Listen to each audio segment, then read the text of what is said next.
जय हिंद दोस्तों, स्वागत है आपका हमारे चैनल में। तो आज हमारा स्पोकन इंग्लिश की दूसरा क्लास है, सेकेंड डेज। और सेकेंड डेज में हम सीखेंगे गुड मैनर्स, अच्छी अच्छी आदतें, शिष्टाचार। जैसे कि हम बहुत सारी बात बोलते हैं ना, तो अगर उस बात में कुछ शिष्टाचार वाले सेंटेंस वर्ड जोड़ दिया जाए ना, तो वो हमारी जो बात होती है वो अलग ही बात बना देती है। समझ में आया कुछ? जैसे कि मान लिया जाए कि आप किसी से एक गिलास पानी मांगते हो, तो सिंपल वे में आप बोल सकते हो give me a glass of water. लेकिन उसी को अगर आप शिष्टाचार पूर्वक बोलते हैं, अच्छे माइनस के साथ बोलते हैं, तो कुछ वर्ड जोड़ देते हैं, जैसे कि please give me a glass of water, कृपया मुझे एक गिलास पानी दे। तो ये जो शब्द है कृपया, इससे सामने वाले को लगता है ना कि नहीं, हम उसे रिस्पेक्ट दे रहे हैं, उसकी आदर कर रहे हैं। अगर मान लिया जाए उसने मुझे एक गिलास पानी दे दिया, तो हमारा फर्ज बनता है कि हम उसे बोले thanks, thank you, thanks a lot, thank you very much. इस तरह की वाक्य बोले तो इससे उसे क्या लगेगा, उसे खुशी महसूस होगी। जैसे कि आप अगर किसी को कोई छोटा सा हेल्प कर देते हैं और बदले में वो ये बोलता है कि thank you sir, thank you भैया, तो आपको खुशी, थोड़ी सी तो आपके चेहरे भी खुशी नजर आ ही जाती है ना। तो यही सारी मैनर्स हम देखेंगे इस वीडियो में कि कौन कौन सी अच्छी अच्छी आदतें को हम एक्सप्रेस कर सकते हैं। बस छोटा सा वीडियो होगा, 15 मिनट का, पूरा जरूर देख लीजिएगा, क्योंकि ये आपकी पूरी लाइफ काम आने वाली है। हर एक दिन हम एक दूसरे की मदद करते हैं, एक दूसरे से मदद लेते हैं। उस समय हमको किस तरह से पेश आना चाहिए, कौन कौन से वर्ड का यूज करना चाहिए, ये सारी चीजें आज हम देखेंगे। तो आज हमारा वीडियो का दूसरा दिन है। पहला दिन हम बताए थे इंट्रोडक्शन करना, कि आप अपने आप को इंट्रोड्यूस कैसे कीजिएगा। तो चलिए हम दूसरा दिन में देखते हैं कि गुड मैनर्स, हेडिंग दे दीजिए आप, second days second good manners, मतलब अच्छी आदतें या फिर शिष्टाचार वाली आदतें, यही आज हम देखेंगे, गुड मैनर्स। तो बारी बारी से हम अच्छी अच्छी आदतें वाली कुछ चीजें बता रहे हैं आपको, थोड़ा ध्यान से देखिएगा। तो पहला वर्ड है हमारा प्लीज। प्लीज मतलब हो जाता है कृपया, ठीक है। और आपसे रिक्वेस्ट है ना कि आप जब ये स्पोकन इंग्लिश देख रहे हैं तो कॉपी कलम जरूर रखिए। ऐसे टाइम पास जैसा मत देखिए, बेड पे लेटे हैं, मोबाइल चालू कर लिए देख रहे हैं, कहीं घूमने गए हैं चालू कर लिए देख रहे हैं। इस तरह की मजाक वाली चीजें ना करें। अगर पढ़ना है सही मायने में तो थोड़ा समय देकर पढ़ें, थोड़ा दिल लगाकर पढ़ें, मन से पढ़ें। फॉर्मेलिटी निभाने के लिए मत पढ़िए। तो चलिए नोट कर लीजिए कॉपी में प्लीज। अब इस पॉइंट पे ध्यान दीजिए, हम प्लीज का यूज कहाँ करते हैं? प्लीज का हम यूज किसी को रिक्वेस्ट करने में करते हैं। किसी से हम रिक्वेस्ट करते हैं, किसी से हम निवेदन करते हैं, विनय करते हैं, तब हम प्लीज का यूज करते हैं। जैसे कि मान लिया जाए हमें किसी से अब कलम मांगना है, उसका पेन मांगना है, तो क्या बोलेंगे? Sir please give me your pen, कृपया मुझे आप अपना कलम दीजिए। तो ये वर्ड है ना, प्लीज का यूज होता है कृपया किसी से निवेदन करने में। आप जब लेटर लिखते होंगे ना, वहां भी लिखते होंगे please grant me leave for 10 days, कृपया मुझे 10 दिनों की छुट्टी प्रदान करें। तो ये प्लीज का अर्थ है कि आप उनसे विनम्रता पूर्वक निवेदन कर रहे हैं। हो गया क्लियर? एक एग्जाम्पल भी लिख लीजिए बगल में, please give me your pen, please give me your pen. जैसे ही आप कोई एग्जाम्पल में इसे कन्वर्ट कर देते हैं ना, तो ये चीजें आपको अच्छी प्रकार से समझ में आ जाती है। सेकंड लिखिए, सेकंड वर्ड है हमारा थैंक यू या फिर थैंक्स। इसे 3-4 शब्दों में यूज करते हैं, जैसे कि thanks, thank you, thanks a lot, thanks a lot, या फिर स्लेश है ये, thank you so much, thank you very much.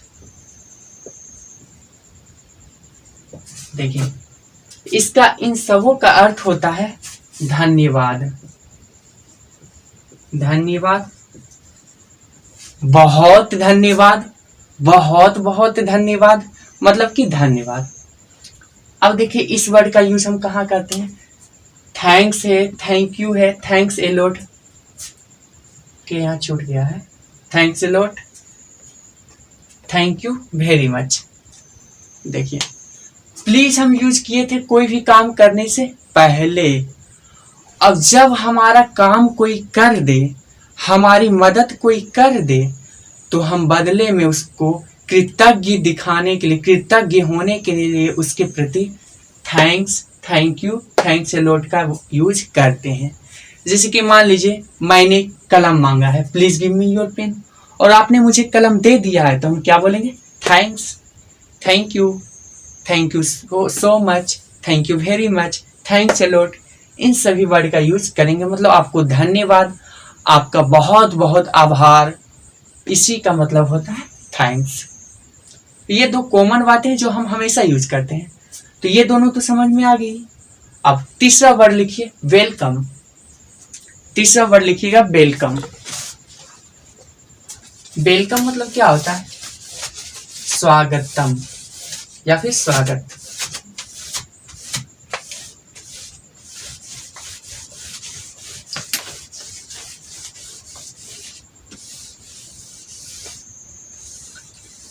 देखिए वेलकम है हमारा तीसरा।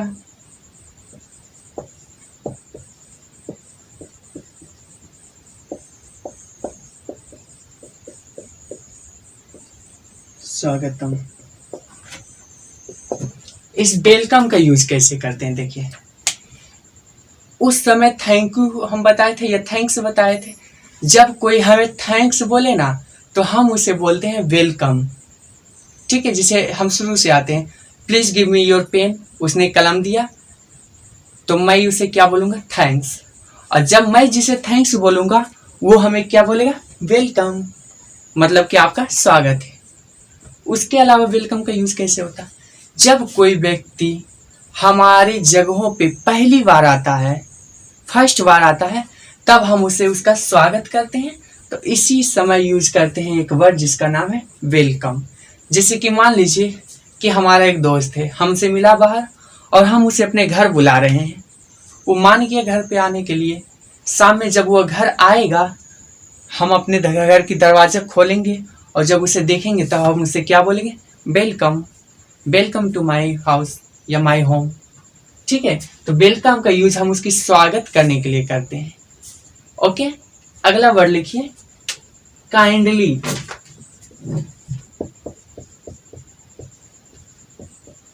इसका सेंटेंस में कन्वर्ट कर लीजिए। आप लिख लीजिए welcome to my home. Kindly का अर्थ होता है ना विनम्र पूर्वक। क्या होता है, विनम्र पूर्वक। जैसे कि हम बोल सकते हैं कि kindly grant me leave for 5 days, कृपया मुझे, या फिर विनम्र पूर्वक मुझे 5 दिनों की छुट्टी प्रदान करें। काइंडली का यूज होता है ना, मतलब हम पे दया करके ये काम कर दीजिए।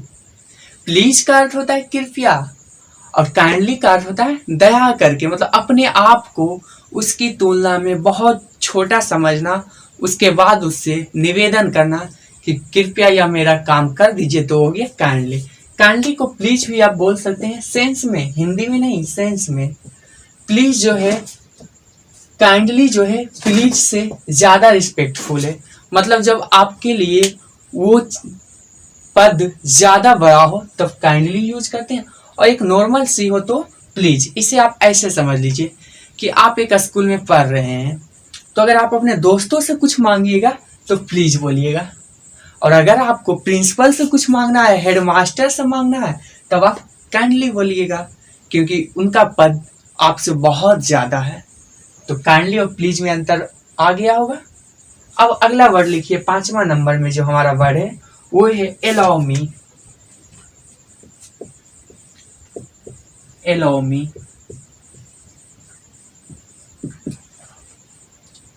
आदेश लेना, आदेश मांगना। अब देखिए अलाउ मी का अर्थ होता है आदेश मांगना। मान लिया जाए कि हमें क्लासरूम से बाहर जाना है, तो हम सर से रिक्वेस्ट करते हैं कि सर मे आई गो आउट, मे आई गो आउट सर, सर क्या मैं बाहर जा सकता हूँ। तो उसी समय हम ये भी बोल सकते हैं sir please allow me to go out, मतलब कृपया मुझे बाहर जाने की आज्ञा प्रदान करें। किसी से कुछ आज्ञा मांगना को हम क्या बोलते हैं, अलाउ मी। हम किसी से जैसे ही कोई आज्ञा मांगते हैं कि कृपया मुझे ये करने की अनुमति दें, तो अनुमति प्रदान करना, आदेश मांगना, आज्ञा मांगना, उसमें हम क्या करते हैं, अलाउ मी। ठीक है, जैसे कि इसे और बेहतर ढंग से समझिए कि मान लिया जाए कि कोई रेसलर है और वो रेस में भाग लिया है, और रेस में जब वो भाग लिया है तो किसी और चीज़ों को सपोर्ट मांगता है। जैसे कि क्रिकेट टीम हो रहा है, क्रिकेट का मैच हो रहा है मान लीजिए, तो जो एक है बैट्समैन, और बैट्समैन का पैर इंज्यूर्ड है, मतलब कि जख्मी है, तो क्या करेगा, बगल में एक रनर रख लेगा, मतलब बैटिंग तो ये करेगा लेकिन दौड़ेगा कोई और।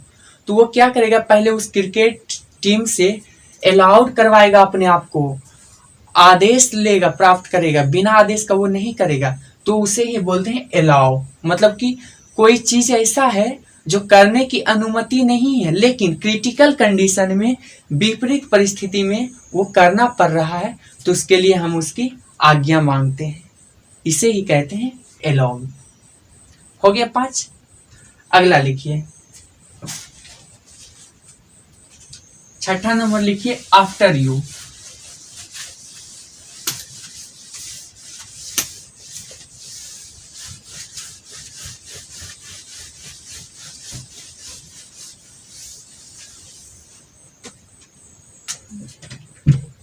आफ्टर यू,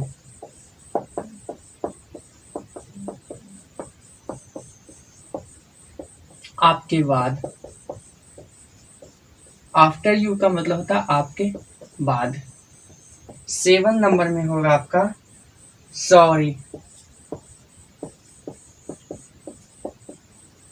क्षमा करें। 8 में होगा एक्सक्यूज मी, एक्सक्यूज मी, इसका भी अर्थ होता है क्षमा करें। सॉरी का अर्थ होता है खेद भी होता है। 9 में लिखिए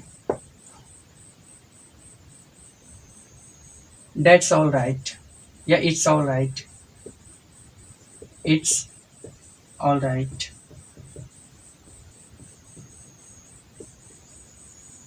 10 में लिखिए it's my pleasure, it's my pleasure, मेरा सौभाग्य।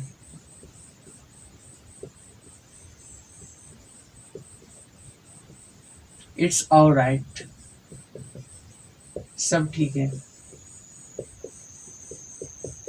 इट्स ऑल राइट को आप इट्स ओके भी बोल सकते हैं।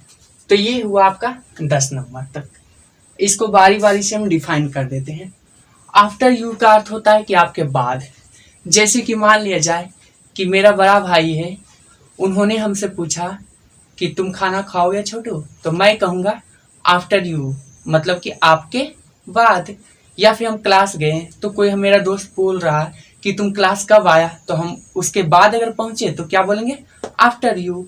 मतलब कि कोई चीज जो उसके बाद हुआ हो तो उसे हम आफ्टर यू से डिनोट करते हैं। अब यहाँ पे कंफ्यूजन 2 आया है 7, 8 नंबर में, देखना सॉरी और एक्सक्यूज मी। सॉरी का भी अर्थ होता है क्षमा या खेद है, और 8 में जो है एक्सक्यूज मी, इसका भी अर्थ होता है क्षमा करें। तो दोनों में फर्क क्या है, ये देखिए। जब हमसे कोई गलती हो जाए तब हम सॉरी बोलते हैं, ठीक है। और जब हम किसी को डिस्टर्ब करने वाले हैं, मतलब डिस्टर्ब किए नहीं हैं लेकिन उसे हम डिस्टर्ब करेंगे, तब उसे हम एक्सक्यूज मी बोलते हैं।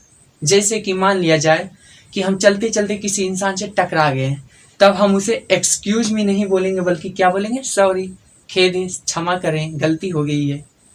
अब एक्सक्यूज मी कैसे बोलेंगे, ये देखना। हम जा रहे हैं मान लिया जाए, और यहाँ पे बहुत सारा भीड़ है, हमको भीड़ से होकर गुजरना पड़ रहा है, तब हम बोलेंगे excuse me please give me side, ठीक है। मतलब कि सुनिए, क्षमा करें, मुझे जाने के लिए रास्ता दीजिए। तो एक्सक्यूज मी हम बोलेंगे किसी को परेशान करने से पहले, और परेशान करने के बाद तो सॉरी बोलेंगे। 9 में देखना, ऐसे किसी पे अप्लाई मत करना, बेवजह सॉरी का कारण मत बनना। 9 में देखिए इट्स ऑल राइट, मतलब सब ठीक है। जैसे कि मान लीजिए कि कोई चीज आया, मन लायक नहीं आया, कोई सामान खरीद कर आया है, कि ये मान लीजिए कि ब्लैक बोर्ड, ये पेन मार्कर आया है, बोर्ड मार्कर खरीद कर, और मेरे मन लायक नहीं है, ठीक ठाक है, काम चलेगा, तो हम क्या बोलेंगे? इट्स ऑल राइट, ठीक है, चलेगा, कोई दिक्कत नहीं है। या मान लीजिए कोई आपसे थोड़ा बहुत मजाक किया, तो उस बोल देता है ना कि भाई बुरा मत मानना, मजाक कर रहे हैं, तब हम क्या बोलेंगे? It's all right, no problem. It's all right के बाद नो प्रॉब्लम भी आप ऐड कर सकते हैं। एट लास्ट वर्ड है हमारा इट्स माई प्लेजर, यह मेरा सौभाग्य है। जैसे कि मान लीजिए जाए कि कोई ने आपका काम किया, तो आप उसे थैंक यू बोलते हैं, तो वो आपको बोल सकता है इट्स माई प्लेजर, ये मेरा सौभाग्य है कि हमें आपका काम करने का मौका मिला। जैसे कि मान लीजिए कि आपके सर ने आपको कहा कि बेटा जाओ एक गिलास पानी लेकर आओ, और आपने पानी दिया, और सर ने आपको बोला थैंक यू, तो आप बोल सकते हैं इट्स माई प्लेजर। वेलकम भी बोल सकते हैं, वेलकम की जगह ये भी बोलिए इट्स माई प्लेजर, तो ज़्यादा अच्छा रहेगा, क्योंकि इट्स माई प्लेजर का अर्थ होता है कि मेरा सौभाग्य है कि आपने मुझे इस काबिल समझा है। तो ये हो गया आपका 10 वर्ड मीनिंग। ये शिष्टाचार की वर्ड मीनिंग है जो हम डेली लाइफ में यूज करते हैं। तो आज का आपका होमवर्क रहा, इन 10 को आप सेंटेंस में कन्वर्ट कर दीजिए, एक एक दो दो सेंटेंस, और होमवर्क जरूर बनाया कीजिए। तो आज का सेकेंड क्लास खत्म हुआ, उम्मीद करता हूँ आपको पसंद आया। तीसरा क्लास भी देख लीजिएगा, लेकिन आज नहीं, कल देखिएगा, क्योंकि एक दिन में एक ही क्लास देखिए। प्लेलिस्ट में जाइए, वहाँ पे स्पोकन इंग्लिश फुल कोर्स लिखा होगा, वहाँ पे जाकर एक एक वीडियो पर डे देखिए। आज के लिए इतना ही, धन्यवाद। आपका दिन शुभ रहे, भगवान आपको हर एक खुशी दे।